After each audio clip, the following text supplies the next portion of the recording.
சபரிமலை பயணம் தானப்பா சாமி வழி துணையா வந்து சேரப்பா சாமி சபரிமலை பயணம் தானப்பா சாமி வழி துணையா வந்து சேரப்பா பச்சிலைய கட்டிக்கிட்டு ஐயப்பா மேளத்தாளம் கூட்டிக்கிட்டு ஐயப்பா சிந்தகத்தம் ஆடிக்கிட்டு ஐயப்பா சாஸ்தாவன வணங்கி புட்டு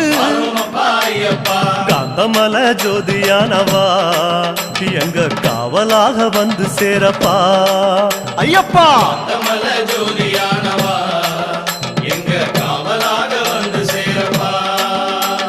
சன்னதியில் கட்டுங்கட்டி ஐயப்பா சபரிமலை காடு தேடி ஐயப்பா